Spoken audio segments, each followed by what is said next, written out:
ውድ ጠለስ ሚዲያ ቤተሰቦች ሰላም ጤና ይስጥልን። ይህ በጠለስ ሚዲያ ባሳየ ደረቤ የሚቀርበው የሰኔ 22 ቀን 2018 ዓ.ም የዘወትር ዝግጅታችን ነው።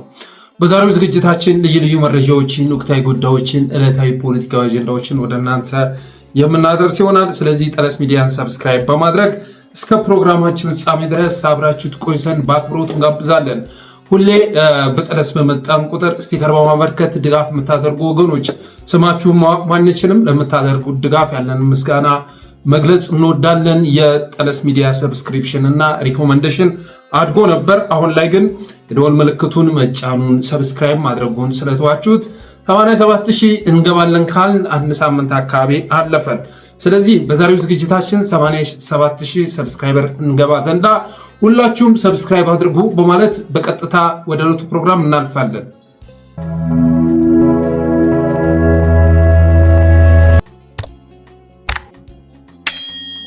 የመጀመሪያ ርዕሳችን ባለጌዎችን በመሰብሰብ የአእምሮ ጤና እክል ያለባቸውን በመሰብሰብ አማራን በማሰደብ የሚታወቁ ሚዲያዎችንና የሚዲያ ባለሙያዎችን ይመለከታል። ባለሙያ እንኳን ለማለት ይከብዳል። የሚዲያ ሰዎችን ይመለከታል እና በስሱ ይህንን ርዕስ መዳሰስ ወደር አይታችሁ ከሆነ አሁን የአእምሮ ጤና እክል ያጋጠማቸውን ሰዎች ወደ ሚዲያ በማምጣት የሚፈልጉትን ሀሳብ ማስተላለፍ የሚፈልጉ ሚዲያዎች እያየን እንገኛለን። ከነዚህ ሚዲያዎች አንደኛው እግረኛው ሚዲያ ተብሎ ሊገለጽ ይችላል። ብዙ ጊዜ የሚያቀርባቸውን ተጋባዦች ተመልከቷቸው፣ ምን አይነት አስተሳሰብ እንዳላቸው ማለት ነው። ከሱ በላይ ግን የሚያስገርሙኝ ሀሌታ ሚዲያ የሚባልና ዲቫይን ሾው የሚባል ነው። ሀሌታ ሚዲያ ተሾመ ሽፈራው ይባላል። ይሄ የምታወስ ሰውዬ ነው። እነ ታዬ ወጋለን የመሳሰሉ ሰዎችን እነ ዘሪሁንን በማቅረብ አማራን በማሰደብ የሚታወቅ ሰው ነው። ዲቫይን ሾው እንደዚሁ ፓስተር ሶፎንያስ እነ ገቢ ጉተማ የመሳሰሉ ሰዎችን በማቅረብ ሚዲያው ላይ ሁሌ የአማራን ትግል ሲያጠለሽ የአማራን ሕዝብ ሲያሰድብ የሚታወቅ ሰው ነው። የሚገርማችሁ ደግሞ የደሴ ልጅ መሆኑን ሰምቻለሁ።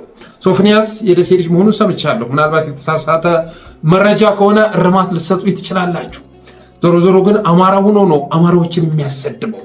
የአእምሮ ጤና እክል ያለባቸው እብድ የሚመስሉ ጅላጅል የሚመስሉ ሰዎችን በማምጣት የሚፈልጉትን ሀሳብ ብዙ ጊዜ ሲያስተላልፉ እያየው ስለሆነ እነዚህ ሚዲያዎች በስም ጠርቶ መጋፈጥ ያስፈልጋል በማለት ነው ይህም ፕሮግራም የሰራሁት እና እብድና ባለጌ ከሆንክ በእብደት መካከል አማራን የምትሳደብና የአማራን የህልውና ትግል የምታቃልል ከሆንክ ልጆቹን የምትሳደብ ከሆንክ አገዛዙን የምትደግፍ ከሆንክ የኦርቶዶክስን አስተምሮ የምታቃልል ከሆንክ ይሄ እግረኛው ሚዲያን አይመለከትም።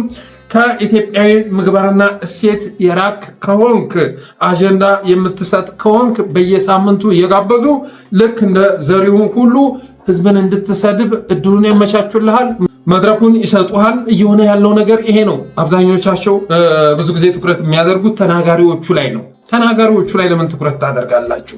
ሚዲያውን አመቻችተው ቃለመጠይቅ እያደረጉ የሚያስለፈልፏቸው እያሉ ተናጋሪው ወፈፌው ላይ ትኩረት ማድረግ ተገቢ ነው ብዬ አላስብም። ፎርዛት ማተር ተናጋሪዎችም እብዶች ናቸው ብዬ አላስብም። በዛ መልኩ ሀሳባቸውን ማስተላለፍ የሚፈልጉ በተወሰነ መልኩ አበድ ማለት የልብን ለማውራት ያስችላል በሚል አስተሳሰብ ያን እንደሚያደርጉ መረዳት ያስፈልጋል። ታዬ ወጋለን የሚያቀርብ ሚዲያ አስባችሁታል? ዘሪሁን የሚባል ቆሼ የሆነ ግለሰብ እነ መሳይ መኮንን ከሌ እያለ ስም እየጠራ በ6 ወር ውስጥ ትሞታላችሁ እና አንዳርጋቸው ጽጌ በ6 ወር ውስጥ ትሞታላችሁ እያለ የሚቀባጥር ወፈፌ ምን እንደሚወራ ግልጽ ያልሆነ በየመካከሉ ግን ያገዛዙ ሀሳቦች ሲያስተላልፍ የሚታይ ሰው ሚዲያቸው ላይ የሚያቀርቡ ሰዎች አስተሳሰባቸው እዛ በነዛ ሰዎች አንደበት የነሱ አመለካከት ስለሚወጣ ነው። የስርዓቱ ደጋፊ ስለሆኑ ነው። ጸረ አማራዎች ስለሆኑ ነው። ይህንን መረዳት ያስፈልጋል። ስለዚህ እብድና ባለጌ መሰል ከሆንክ በእብደት መካከል አማራን የምትሳደብና ትግሉን የምታቃለል ከሆንክ አገዛዙን የምትደግፍ ከሆነ የኦርቶዶክስ አስተምሮን የምታቃለል ከኢትዮጵያ ምግባራዊና እሴት የራክ አጀንዳ የምትሰጥ ለሶሻል ሚዲያው ማለት ነው በቀልድ ሙድ አንተ ቪዲዮ እየቆራረጡ እንዳሰራጩ የሚያደርግ የጅል ሐሳብ የምትሰጥ ከሆንክ እነዚህ 3 ሚዲያዎች በዋናነት ያለበት ቦታ መጥተው አፈላልገው ውጭ ሀገርም ብትሆን ማለት ነው አፈላልገው መጥተው ቃለመጠይቅ ያደርጓል። ይህን እንዲህ ያስቻለኝ ትናንትና ዘሪሁን የተባለ ሚዲያ ከዚህ በፊት እንግዲህ ሀሌታ ላይ ቀርቦ ነበር። ሀሌታ ላይ ቀርቦ የሌለ ነገር ሲዋራ ነበር። ይህም በተመለከተ እንደውም መሳይ መኮንን ምልከታውን ሁሉ ጽፏል። እኔ የሚገርመኝ እኮ አንድ ቀውስ እየመጣ በ6 ወር ውስጥ ትሞታላችሁ ምን ትላላችሁ እያለ መለፍለፉ አይደለም። እኔ የሚገርመኝ እነዚህን ሰዎች እንደ ቁም ነገር እየቆጠሩ ቃለ መጠይቅ የሚያደርጉት ሚዲያ የሚያመቻቹት ናቸው በማለት ጽፎ ነበር እና ሀሌታ ላይ ከቀረበ በኋላ ደግሞ በትናንትናው ዕለት ዲቫይን ሾው ላይ ቀርቦ ከፓስተር ሶፊንያስ ተብዬ ፓስተር ነው ግን ፓስተር ሶፊንያስ ተብዬ ጋም እንደዚሁ ቃለ መጠይቅ አድርጓል። በዚህም ቃለ መጠይቁ ላይ አብይ አህመድ ኢየሱስ ነው ያለ ሲቀባጥር ነበረ። በነገራችን ላይ ስለ ዘሪሁን መረጃ ለማሰባሰብ ስንሞክር በተጨባጭ የሚያውቁ ሰዎች ያደረሱ መረጃ እንደዚህ ይላል። ዘሪሁን ከ15 ዓመት በፊት ወይራ ሰፈር ጫማ ይጠርግ ነበር። ጫማ ጠራጊ ነበር፣ ሊስትሮ ነበር። ያንን መስራቱ ነውር አይደለም። እና ከ15 ዓመት በፊት ወይራ ሰፈር ጫማ እየጠረገ የማታ ሃይስኩል ትምህርት ይማር ነበር። ሃይስኩል እንደጨረሰ በወቅቱ የስርዓቱ ሰላይ ሆኖ ብዙ ቄሮችን አሳፍኗል። ለአገዛዙ ሰላይ ሆኖ ብዙ ቄሮችንና ዜጎችን ሲያሳፍን ነበረ። አብይ እንደመጣ የህብረት ስራ ማህበር ወይም ጨፌ የሚል ማህበር መስርቶ ለስራ ዕድል መፍጠሪያ እያለ መሬት መቀበል ጀመረ። ለወጣቶች ስራ ዕድል መፍጠሪያ እያለ መሬት መቀበል ጀመረ። ያንንም መሬት ቸብችቦ በአሁኑ ሰዓት የግሩም ጫላ እኩያ ሆኗል ይላል። የግሩም ጫላ እኩያ ሆኗል። የኦሮሚያን መሬት በመቸብቸብ በሀብት ከደለጉ ሰዎች መካከል አንዱ ይሄ ሰው ነው። ትናንትና የቆሸሹ ጫማዎችን ሲያጸዳ ነበር። ዛሬ ጭንቅላቱን አቆሽሾ መጥቶ ጭንቅላቱን አትረክርኮ መጥቶ አብይ አህመድ ኢየሱስ ነው እስከ ማለት የደረሰው ከድህነት አንስቶ ትልቅ ባለሀብት ስላደረገው ነው ይላል የደረሰ መረጃ። እስኪ ትናንት የተናገረውን ሰምተን እንመለስ። ኤሮ ጥያቄ አሁን ላይ የፖለቲካ ጥያቄ የለንም። የፖለቲካ ጥያቄ ጨርሰናል፣ ታግለናል፣ ደብተራችን ሱሪ ውስጥ ከተናል፣ እስክሪብቶ ጆሮ ስር ከተናል፣ እጃችን አጣምረን በስናይፐርና ታንክ ፊት ቆሞ እንደ ባህር ዛፍ ቅጠል ረግፎ ከነሱ የተረፍነው እንቁ የሆነ ስጋ ለባሽ ኢየሱስ ክርስቶስ መሳይ መሪን አምጥተን ቁጭ አድርገናል። አሁን እኛ ከስር ሆነን ደህንነትን ማምጣር ነው። ስጋ ለባሽ ኢየሱስ ክርስቶስ የሚመስል መሪ አመጣን። ማንን ማለት ነው? ጠቅላይ ሚኒስትራችን ዶክተር አብይ አህመድ ስጋ ለብሶ ኢትዮጵያን እያደሳት እየመራት ያለ ኢየሱስ ክርስቶስ ብየዋለሁ። እኔ ከጃንሆይ ወዲህ የእግዚአብሔር ስም አይጠራም ነበር።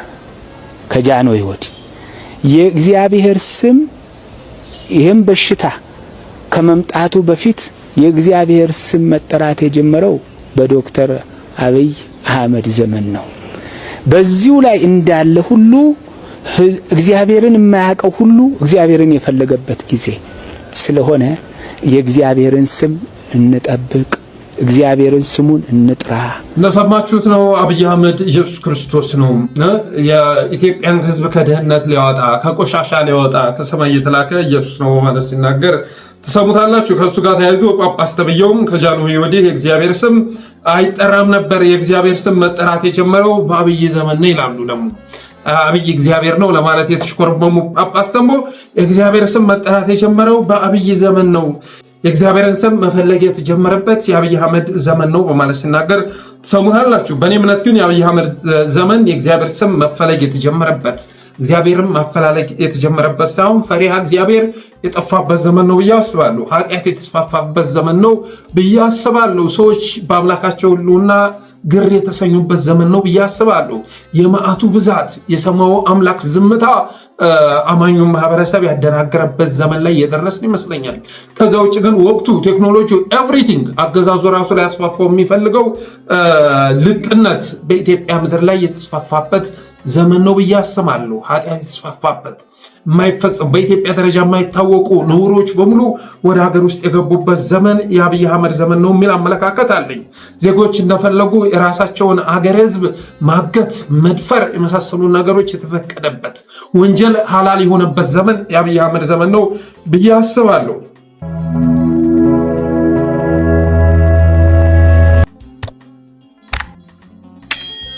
ከአንዱ ሚዲያ ወደ ሌላኛው ሚዲያ ስንሸጋገር ሄኖክ ስዩም ሀገሬ እንግዲህ ሄኖክ ስዩም በጫካ እየዞረ ፓርኮችን በማስጎብኘት ተመሳሰሉ ነገሮች የሚታወቅ ሰው ነበረ። ዛሬ የዝሆን ቀን ነው፣ የዝንብ ቀን ነው፣ የንብ ቀን ነው ያለ ቀናቶችን በማስተዋወቅ የሚታወቅ ሰው ነው። ያ መቼም መክሊቱ ነው ሙያው ነው ብለን አልፈን ነበር።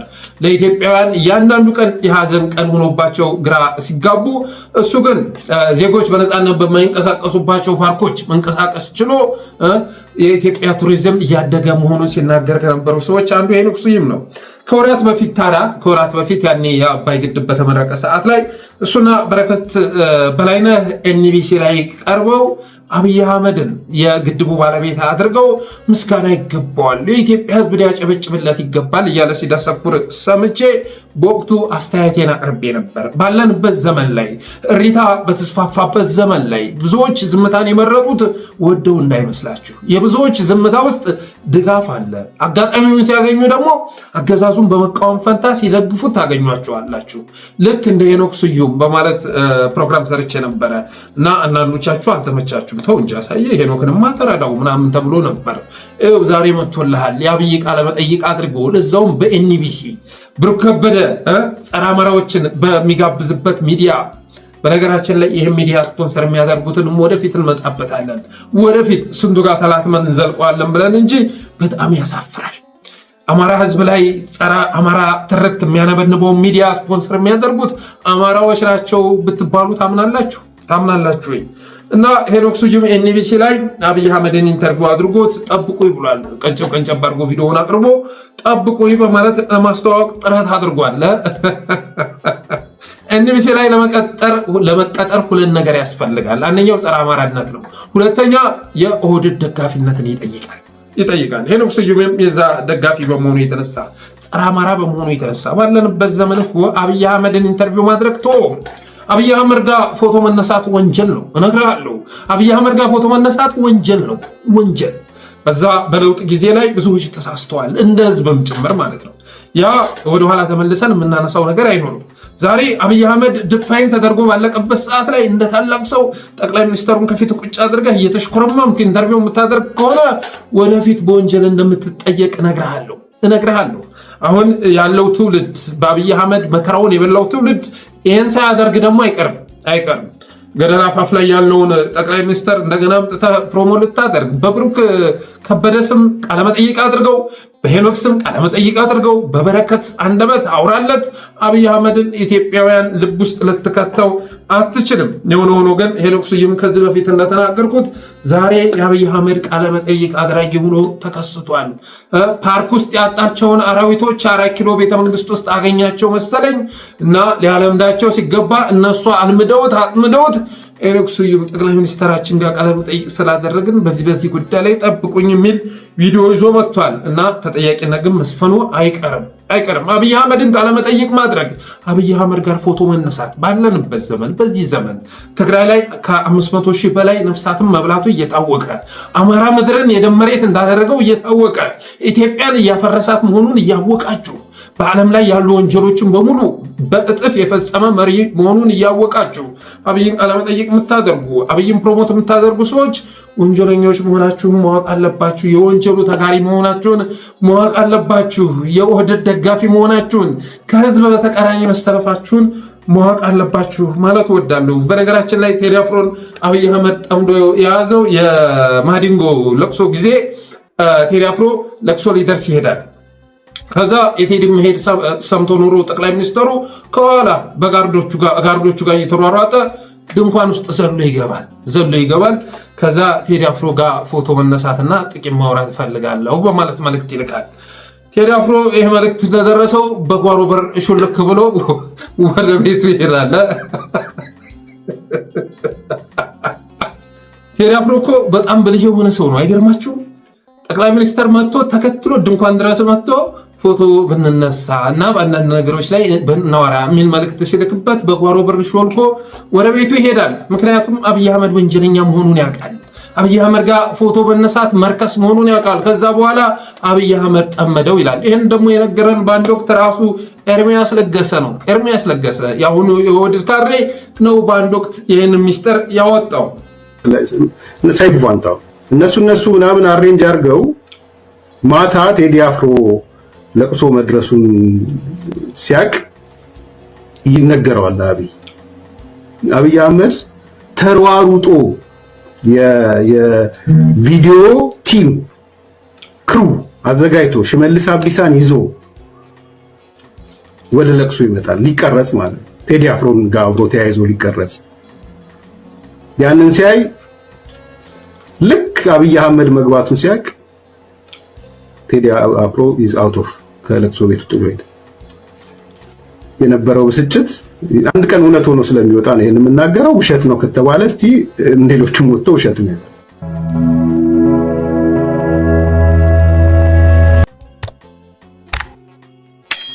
ቀጣዩ ርዕሳችን የአርበኛ ዘመነ ካሴ መግለጫ ይመለከታል። እንደዚሁ ጄኔራል ተፈራም መግለጫ ማውጣቱን ሰምተናል። እሱም ወደ እናንተ የምናደርስ ይሆናል። አርበኛ ዘመነ ካሴ በትናንትናው ዕለት አንዳንድ ነገሮች በሚል ርዕስ ብዙ ነገሮችን ብዙ ሀሳቦችን አስተላልፏል። የክፍለ ዘመኑ መልእክት የተላለፈበት ብዬዋለሁ። እኔ ሳነበው እንዴት እርካታ እንደተሰማኝ ልነግራችሁ የምችለው አይደለም። አማራ የነበረበትንና ያለበትን ሁኔታ ያስታወሰ ሆኖ አግኝቼዋለሁ። መግቢያው ላይ እንዳነባባችሁት አማራ የነበረበትን ያለበትን ሁኔታ ያስታወሰ። እንዴት ቀበር ነው ሲባል መቃብሩን ፈንቅሎ ወጥቶ ይህን አብዮት እንዳቀጣጠለ አስታውሶናል። የአብይን ማንነት የገለጸ ማለት ይቻላል። ለግብፅ መላላክን፣ ለፕሬዝዳንት ኢሳያስ መሽቆጥቆጥን፣ ለህወሓት መንበርከክን አንተ እንጂ እኛ እናቅበትም በማለት እቅጩን ተናግሯል። የአማራን ጥያቄ ለመደምሰስ ሳይሆን ለማስመለስ ወደ ትግል መግባታቸውን በመግለጫው ላይ አመላክቷል። እኛ ወደ ትግል የገባነው እኮ የአማራን ጥያቄ እናስመልሳለን ብለን ነው እንጂ አማራን ጥያቄ ለመድፈቅ አይደለም። መርፌ ለመግዛት እንኳን ብንወጣ አማራ ህዝብ ሳያውቅ የምናደርገው ነገር የለም በማለት ቅጩን ተናግሯል። ሲከሱት ለነበሩ ኃይሎች መልስ ሰጥቷል። እርግጥ እነዚህ ሰዎች መልስ አግኝተዋል ማለት አይቻልም። ዓላማቸው ሌላ ስለሆነ ከበፊት ጀምሮ ሲያነሷቸው የነበሩ ጥያቄዎችን ስትመለከቱ መልስ አልባዎች ናቸው። መልስ ሊያገኙ የሚችሉት አማራ ተሸንፎ ገብሮ ሲጠፋ ብቻ ነው። መሪዎቹ ልጆቹ በሆድ ተበልተው ሲያልቁ ብቻ ነው። ያ ነው ዋነኛ ዓላማቸው፣ ያ ነው። የፈለገ ነገር ብታደርግ በፍጹም እርካታ ሊሰማቸው አይችልም። ከህወሓት ጋር ከቲዲኤፍ ጋር ያለን ግንኙነት ብታቋርጥ ኦህዴድ ጋር መልካም ግንኙነት መስረታ የነሱ ታጣቂ መሆን እስካልጀመርክ ድረስ ወልቃይትን አሳልፈ ልትሰጥ እንደዚህ ልታደርግ እያሉ ማላዘናቸውን የሚያቆሙ ሰዎች አይደሉም። እኔ በቁም ነገርም ቆጥራቸው አይደለም። ለነሱ መጠንቀቄን ከተውኩኝ ዓመታት ተቆጠሩ። ለነሱ መጠንቀቁን ከተውኩኝ ዓመታት ተቆጠሩ።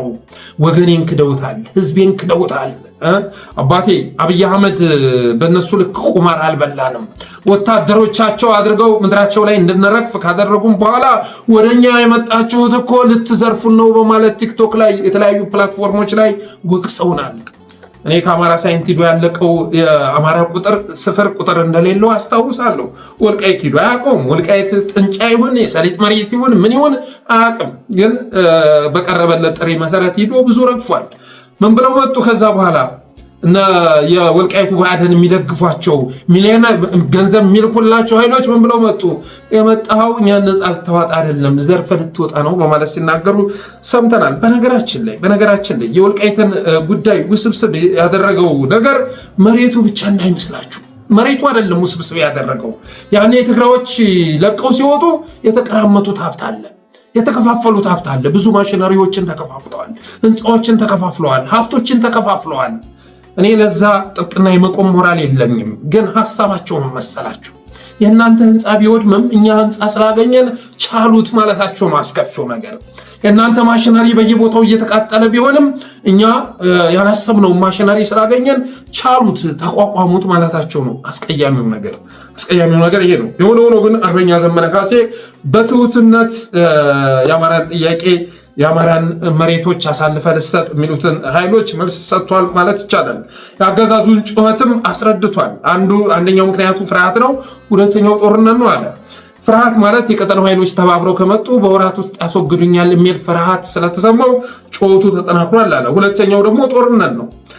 ተባብረው እየመጡ ስለሆነ ህልውናዬን ለማስጠበቅ በሚል ምክንያት ሁሉንም በጅምላ ማውደም ስለፈለገ ነው። ያለውን ቦምብ ሁሉ በአውሮፕላንም በድሮንም መነስነስ ስለፈለገ ነው።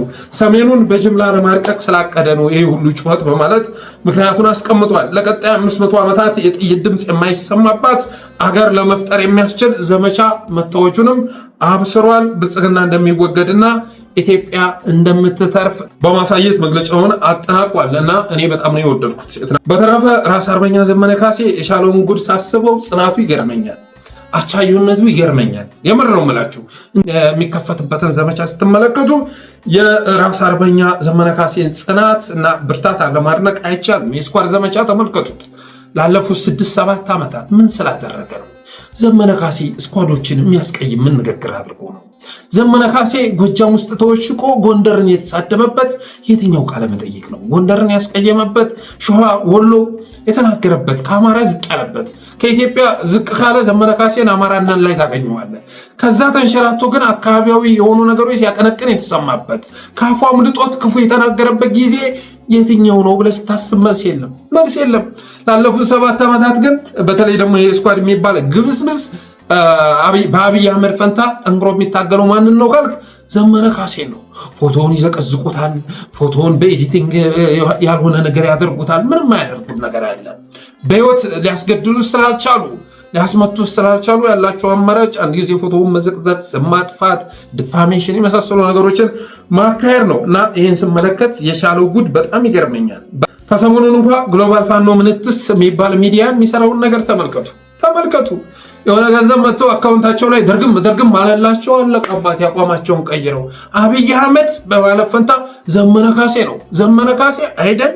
በጣም አንዱ ሲተነትም ማለት አይገርምሽም ይላል ነጠላውን እየፈተለ አይገርምሽም? በጣም አሁን ገና ቅጩን ተናገርሽ፣ አንጀቴ ውስጥ ጠብ የሚል ንግግር አደረግሽ። እንደሆነ እየፈተለ ማለት እየፈተለ ዘመነ ካሴ ይህን ትግል ከየት አንስቶ የት እንዳደረሰው እናውቃለን። አባቴ እናውቃለን። ታማኝነቱን እናውቃለን። ጽናቱን እናውቃለን። ዘመቻ የከፈታችሁበት ለምን እንደሆነ እናውቃለን።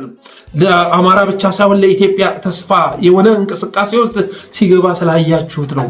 ኢትዮጵያውያንን ገብራችሁ፣ አማራን ገብራችሁ አካውንታችሁን ማድለብ ስለፈለጋችሁ ነው። እናንተ ትግል ውስጥ ህዝብ የሚባል ነገር የለም። የገንዘብ ትግል ውስጥ ነው ያላችሁት። የገንዘብ ትግል ውስጥ አካውንታችሁ ላይ ገንዘብ ሲገባላችሁ ዜማው ግጥሙንም ቀየራችሁት። አብይ አህመድ አዳነች አቤቤ ከሚል እንትን ወርዳችሁ ዘመነ ካሴ በተከታታይ እንዴት በመሃል እንኳ አገዛዙን መቃወማት ትጀምሩ? አስታውሷቸው እስኪ ደጋፊዎቻቸው አስታውሷቸው። ጠቅለል ብላችሁ የብልጽግና ካድሬዎች እንዳትባሉ አንዳንድ ጊዜ የአብይ አህመድን ስም አንሱ ብላችሁ ንገሯቸው።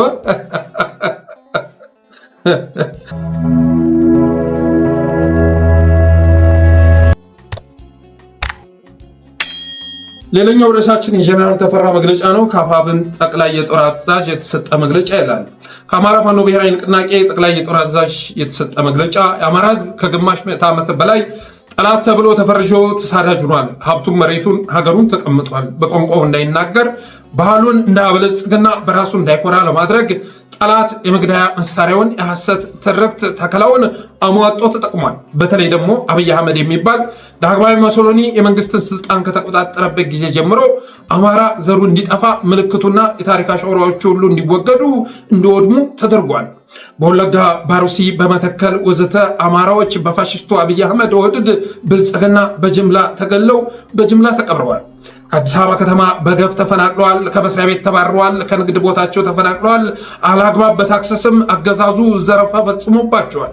ለአማራ የታወጀው የጥፋት እጅ አማራና ኢትዮጵያን የሚወዱ ሁሉ ሰለባ አድርጓቸዋል። የመከራ ዶፍ እየወረደባቸው ይገኛሉ። ውድና የተከበርከው አማራ፣ አብይ አህመድ ጥቁር ሙሶሎኒ አማራን የመፍጀት አዋጅ አውጆ ከድሮን እስከ ክላሽ የመግደያ መሳሪያውን ይዞ ቢዘምትብህም በእኛ በልጆችህ መሪነት በአንተ ጀግንነትና ቆራጥነት ተጋድሎ የህልውና ተጋድሎውን እየደገፍክና እየተፋለምክ ትገኛለህ። ይህም የምታደርገው ሁሉን አቀፍ ተጋድሎ የበለጠ ተጠናክሮ እንዲቀጥል አሳስባለሁ አለ ጀነራል ተፈራ። በ1928 ዓ.ም በፋሽስት ሙሶሎኒ በኢትዮጵያ ላይ በተለይም በአማራው ላይ ሲወርድ የነበረ የመከራ ሰዓት የቆመው ሙሶሎኒ የተባለ እብሪተኛ ገዳይ በንጉሠ ነገሥታችን መሪነት በአርበኞቻችን መራር ተጋድሎ እንደሆነ ሁሉ የኦህዴድ ብልጽግና ጥቁሩ ሙሶሎኒ አብይ አህመድም አማራን መግደል ኢትዮጵያን ማዳከሙን የሚያቆመው ከውጭ ኃይሎች ተላላኪነትና ቅጥረኛ ባንዳነት የሚላቀቀው አረመኔው ስርዓት ከስሩ ሲነቀል ነው። ስርዓቱን ለማስወገድ ወታደራዊ ሳይንስ የሚጠይቀውን ሁሉ እያደረግን ነው። በኢትዮጵያ ስም የተቋቋመው መከላከያ ሰራዊት የኢትዮጵያን ዳር ድንበር መጠበቅ ሲገባው ኦህዴድ ህዝብ እንዲገድል ከላከው አንዳንድ የሰራዊት አዛዦችና ጄኔራሎቻቸው ጋር በድብቅና በስውር ስንነጋገር ቆይተናል ይላል። ይሄ ጥሩ ብስራት ነው። መግባባትም ላይ ደርሰናል። አብይ እያፈሰ የሚማገደው የድሃ ልጅ እልቂት ያበቃ ዘንድ አብይን ማስወገድ መፍትሄ መሆኑን መተማመን ላይ እየደረስ ነው። በመከላከያ አመራሩ መካከል ኦህዴድ ብልጽግናን በተመለከተ በዚህ ደረጃ መግባባት ሲደረስ ሌሎችም የውስጥ አርበኞች ከአማራ ህዝብ ትግል ጎን አብረው ቆመው እየሰሩ ነው። ስለሆነም አንደኛ የመከላከያ ሰራዊት አባላት ቀላል ቁጥር የሌላቸው አመራሮቻችሁ ከኛ ጋር እየሰሩ መሆኑን ስለምታውቁ በማይመለከታችሁ የጥፋት ወጥመድ ውስጥ ገብታችሁ አትሙቱ። ለወላጆቻችሁ ለቤተሰቦቻችሁ ስትሉ ህይወታችሁን አትርፉ። መሳሪያችሁን ለአማራ ፋኖ እየሰጣችሁ ወደ ፈለጋችሁበት ቦታ ሂዱ። መቀየሪያ ካልሲ ሳይኖራችሁ ችጋርና ተባይ ሊጫወትባችሁ አይገባም። ሁለተኛ በተላላኪው በአደን ስር የተሰባሰባችሁ ገብቷችሁ ሳይሆን ሳይገባችሁ ለጠላት መሳሪያ የሆናችሁ አድማ ብተናዎች፣ ሚሊሻዎች ህዝባችሁን ከጥፋት ማዳን እንጂ ህዝባችሁን ከሚያጠፉት ጠላት ጋር መተባበር የለባችሁም። ላለፉት 35 ዓመታት ሲነሱ የነበሩ ጥያቄዎች እንኳንስ ሊመለሱ የበለጠ ተወሳስበዋል። የኦህዴድ ቁማር መጫወቻ ሆነዋል። አልፎም በአማራ ላይ በይፋ ዘር ማጥፋት ታውጆበታል ይላል። ለዚህም እሾህን በሾህ እንዲሉ አማራን ከአማራ ጋር ማገዳደል ሀብቱን ማውደም ስራዬ ብሎ ይዞታል። የምታድኑት አማራ እንጂ የምትገድሉት አማራ መኖር ስለሌለበት የህልውና ትግሉን በአስቸኳይ ተቀላቀሉ ይላል ብርጋዴር ጄኔራል ተፈራ ማሞ የአፋብኃኝ ፖሊት ቢሮ አባልና ጠቅላይ የጦር አዛዥ ያወጣው መግለጫ።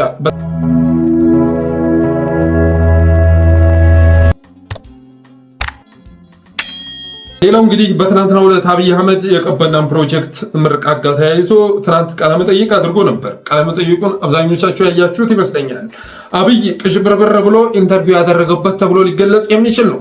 አቦ ምስማር የከተከተ ይመስል የመጨረሻ ተብለጭልጮና ተደራግሮ ቃለመጠይቅ ያደረገበት ነው የትናንቱ ቃለመጠይቅ። የኮሪደር ልማቱን አትችሉም ተብለናል፣ አይሳካላችሁም፣ አትከናወኑም የፕሮስፔሪቲ ጎስፕል ቃል ነች በነገራችን ላይ ማለት ነው።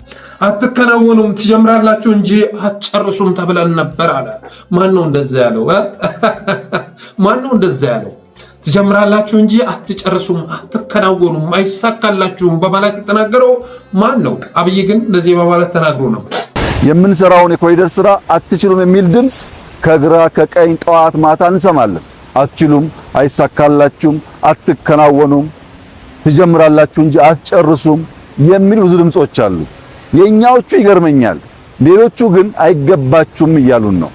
የለም ይገባናል፣ የለም እንችላለን፣ ጥንታውያን ነበርን፣ በመሃል ጠፍተን ሊሆን ይችላል እና የአዲስ አበባ ከተማ ነዋሪዎች የሚገባችሁ እንዲህ ያለው ነገር መቆሸሽ እኛ አይገባንም፣ መጠልሸት እኛ አይገባንም፣ ማነስ እኛ አይገባንም፣ ሌላ ቦታ እየሄዱ መቅናት እኛ አይገባንም። እንደሰማችሁት ነው። የኮሪደር ልማቱን አትችሉም ተብለናል፣ አይሳካላችሁም፣ አትከናወኑም፣ ትጀምራላችሁ እንጂ አትጨርሱም ተብለናል በማለት ሲናገር ነበር ተብለን ነበር።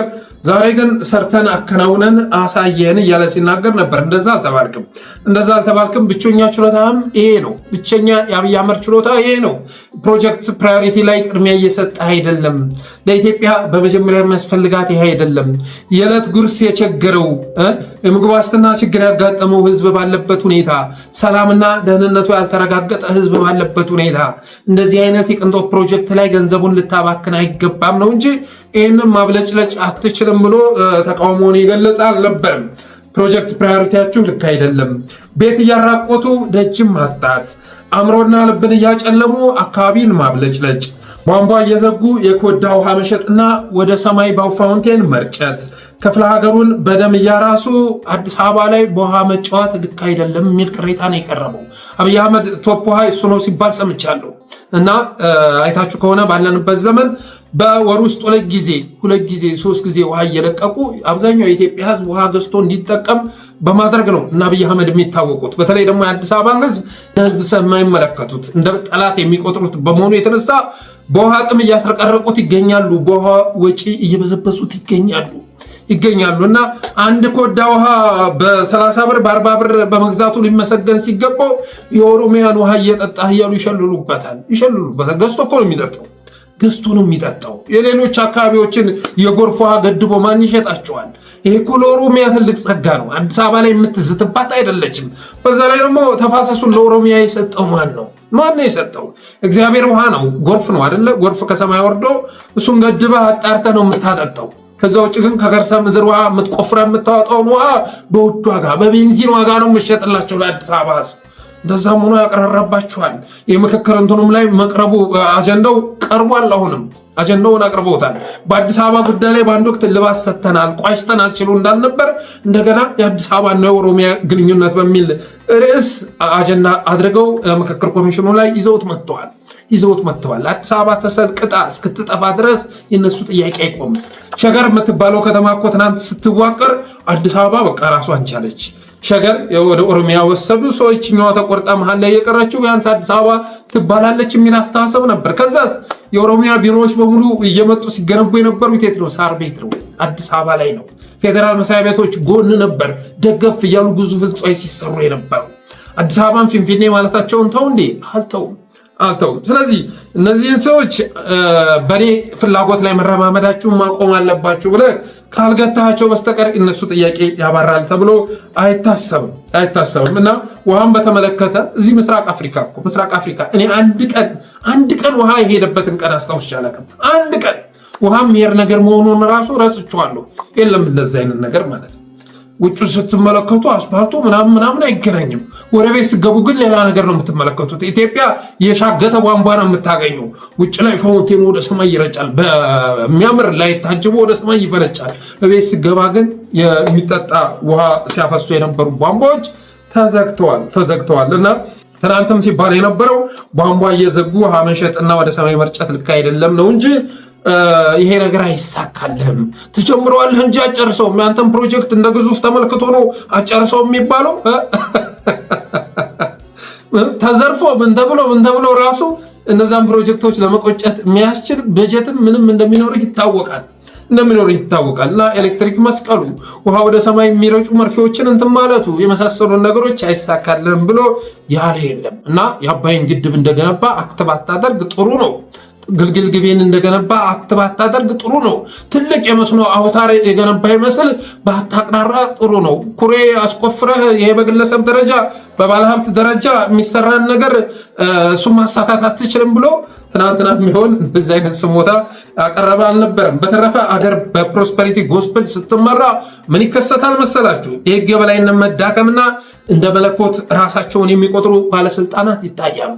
አገር በፕሮስፐሪቲ ጎስፔል ስትመራ የህግ የበላይነት ይዳከማል። እንደ መለኮት ራሳቸውን የሚቆጥሩ ባለስልጣናት ይታያሉ። የተሻለ ኑሮ ሲኖሩ የነበሩ ወደ ድህነት ወለል ይወርዳሉ። የኢኮኖሚ ፖሊሲዎች ወደ ምኞቶችና ሚራክሎች ይቀየራሉ። ሚራክል እንፈጥራለን ይባልሃል ማለት ነው ያለ ፖሊሲ። ስለዚህ የኢኮኖሚ ፖሊሲዎች ወደ ምኞቶች፣ ወደ ባዶ ምኞቶች፣ ቅዠቶች ይቀየራሉ። ላዩን ብቻ የማስዋብ ፖለቲካ ይስፋፋል፣ ውጩን የማብለጭለጭ። ይህንን ጎግል ውስጥ ገብተህ ሰርች ብታደርግ እና አብይ አህመድ የሚያደርጉት በሙሉ ፕሮስፐሪቲ ጎስፔል እንትን ውስጥ ታገኘዋለህ፣ መገለጫ ውስጥ ታገኘዋለህ። ፈጣሪ የሾመው መሪ የሚል ስብከት ሞገዱን ይቆጣጠራል። ፈጣሪ የሾመው ከዛም አልፎ አሁን አብይ አህመድ ኢየሱስ ነው የሚሉ ሁሉ ተከስተዋል። ቴዎክራቲክ ፖፑሊዝም ወይም ደግሞ ሃይማኖትን መሰረት ያደረገ ህዝበኝነት ይስፋፋል። ቶክሲክ የሆነ ፖዚቲቪቲ በምድሩ ላይ ይናኛል። እሳት ውስጥ ተቀምጠው ማጥ ውስጥ ተቀምጠው ሳለ ሰማይ ላይ እየተንሳፈፍን ነው የሚል ፖዚቲቪቲ ሞገዱን ይቆጣጠራል። ስለዚህ የምናያቸው ነገሮች በሙሉ ከፕሮስፐሪቲ ጎስፔል የሚመነጩ መሆናቸውን መረዳት ይገባል።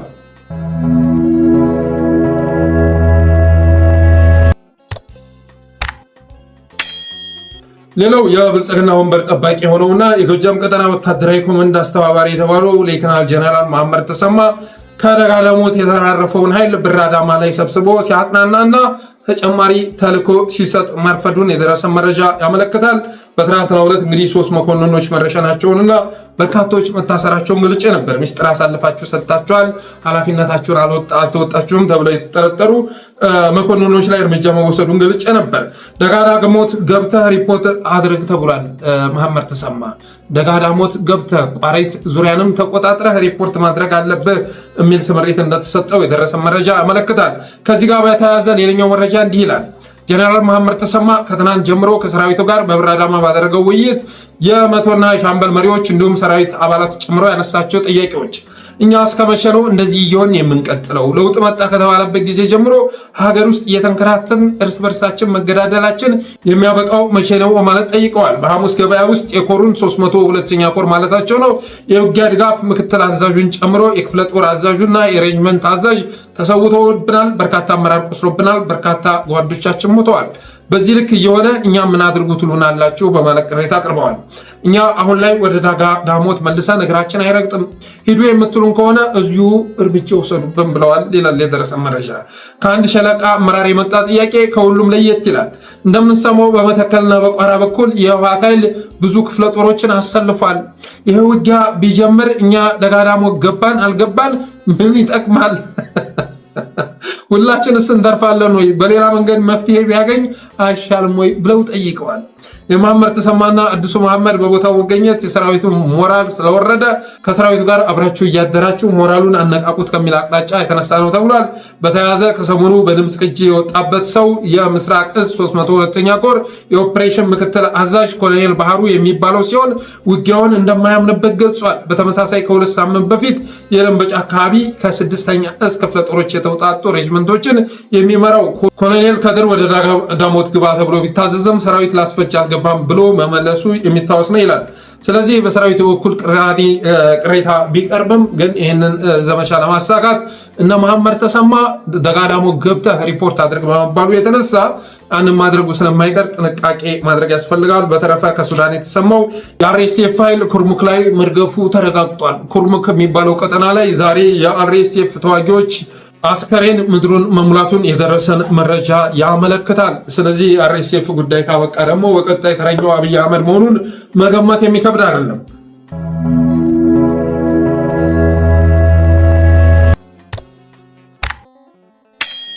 ሌላው የአውሮፓ ህብረት መግለጫና የህወሓትን መልስ ይመለከታል። እንግዲህ የአውሮፓ ህብረት ሰሞኑን በትግራይ የተቋቋመውን ምክር ቤት ትይዩ ምክር ቤት በሚል ስያሜ ጠርቶ ያንን ማውገዙን የፕሪቶሪያው ስምምነት ተጠናክሮ መቀጠል ያለበት መሆኑን ህወሓት በአፍሪካ ህብረት ወደሚመራው ድርድር እንዲመለስ ትዕዛዝ መስጠቱ የሚዘነጋ አይደለም።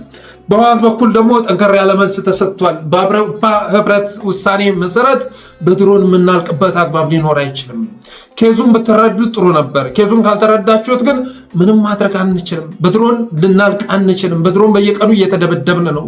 ዛሬም ቅኝት እየተደረገብን ይገኛል። በየቀኑ በጭንቅላታችን ላይ ድሮን እየተሽከረከረ ቅኝትም ብቻ ሳይሆን ድብደባም እየፈጸመብን ይገኛል። ስለዚህ ይሄ ባለበት ሁኔታ ትግራይ ራሷን መከላከል አለባት እና የአውሮፓ ህብረት ግን ያለውን ሁኔታ ቢረዳ መልካም ነው። ከዛ ውጭ ግን በዚህ ሁኔታ ከቀጠለ አገዛዙ ራሳችንን ለመከላከል እንገደዳለን የሚል ቁርጥ ያለ መልስ ሰጥተዋል። የኤርትራው ማስታወቂያ ሚኒስተር የማነ ገብረ መስቀል ባለፈው ጌታቸው ረዳ ለተናገረው ንግግር የሚገርም መልስ ሰጥቷል። የሚገርም መልስ እና አጭር ስለሆነ ላንብብላችሁ ስለመሰጠኝም ጭምር ማለት ነው።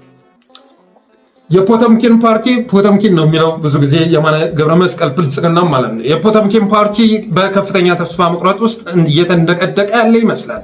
በእርግጥም በመጨረሻው የውድቀት ደረጃ ላይ ወይም የማቆሚያው ጫፍ ላይ ደርሷል ማለት ይቻላል። ትናንት በኢትዮጵያ ብሮድካስት ኮርፖሬሽን እና በሌሎች ሀገር ውስጥ መገናኛ ብዙሃን የተሰራጨው ተለዋዋጭ በሆነው ጌታቸው ረዳ በስም የጠቅላይ ሚኒስትሩ አማካሪ ይላል የቀረበውንና በኤርትራ ላይ ያነጣጠረው የ35 ደቂቃ አሰልቺ የውሸት ድሪቶና ባዶ ክስ ሌላ ቃል በሌላ ቃል እንዴት ሊገለጽ ይችላል? ይህ ሚዛን የሳተ የጌታቸው ረዳ ቃል እንደ ታማኝ የፖለቲካ ተንታኝና ማጣቀሻ ተደርጎ የሚወሰድ ከሆነ በትግራይ ክልል በተካሄደው ጦርነት ወቅት በተለያዩ የትግራይ ቴሌቪዥን ጣቢያዎች እንዲሁም በትዊተር አካውንቱ ላይ ስለ ኢትዮጵያ ጠቅላይ ሚኒስትር አብይ አህመድ የተናገራቸው በርካታ የትቢት ንግግሮችና አስነዋሪ አስተያየቶችም ተገቢው ተአማኒነት ሊሰጣቸው ይገባል አለ የማነ ገብረ መስቀል። በእርግጥም በአብይ አህመድና በኢትዮጵያ ሰራዊት ላይ ካሰማራቸው እጅግ አስነዋሪና አዋራጅ መግለጫዎች መካከል ጥቂቶቹ የሚከተሉ ናቸው አለ።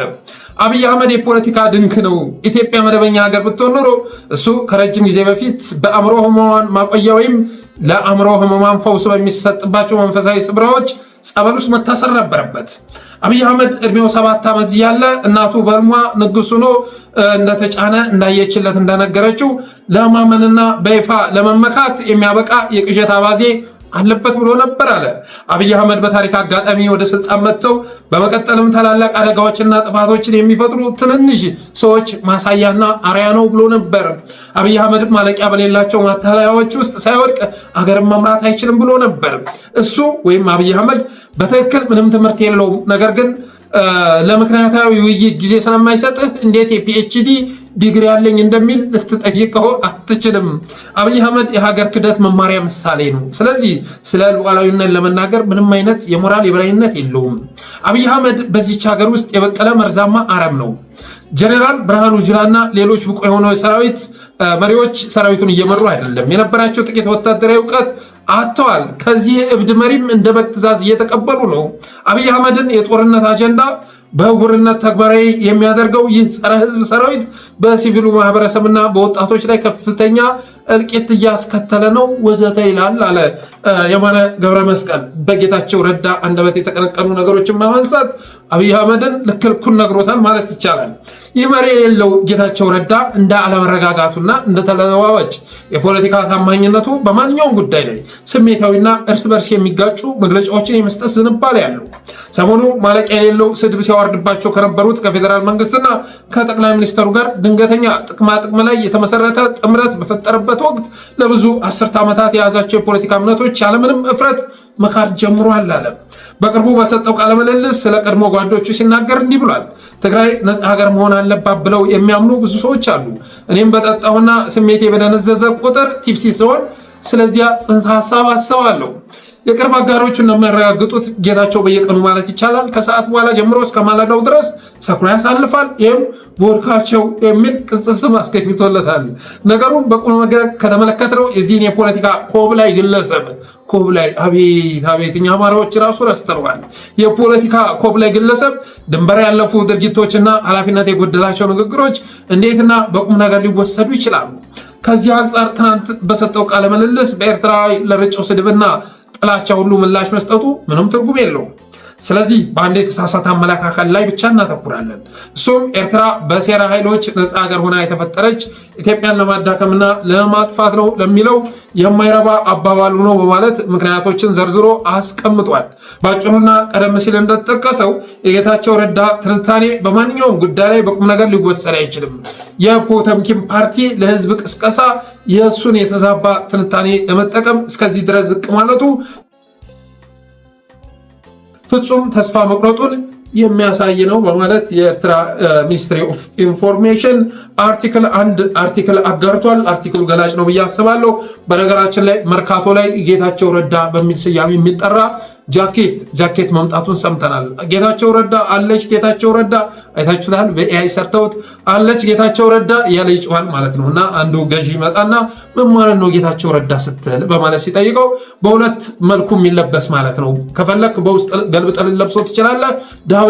ዳብል ፌስ ጃኬት የሚባለው ጌታቸው ረዳ በሚል ስያሜ እየተጠራ ስለሆነ ነው በማለት መልስ ሲሰጠው ይሰማል። በተረፈ ትናንትና የመከላከያ ሰራዊት ገጽ ላይ ትናንትና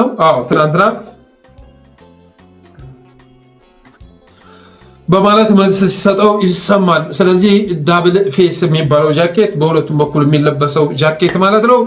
ጌታቸው ረዳ መባሉን መናገር እንወዳለን። በተረፈ ሰኔ 21 ቀን በኢፌድሪ መከላከያ ሰራዊት ገጽ ላይ የወጣው አርቲክል ጌታቸው ረዳን በእጅጉ እንዳበሳጨው ሰምተናል እና ጽሁፉንም እኔ ስላልተናገርኩ አጥፉልኝ በማለት ቢጠይቅም አርፈ ቁጭ በል አንተ ጁንታ የሚል መልስ እንደተሰጡ ሰምተናል። ምን ይላል መሰላችሁ? ጥቅምት 24 ቀን 2013 ዓ.ም በመከላከያ ሰራዊት ላይ የተፈጸመው ክህደት የህወሓት ቡድን ውለታ የማይቆጥር የሰብአዊነት ፍጣፌ እንደሌለው ያሳየበት ተግባር ነበር።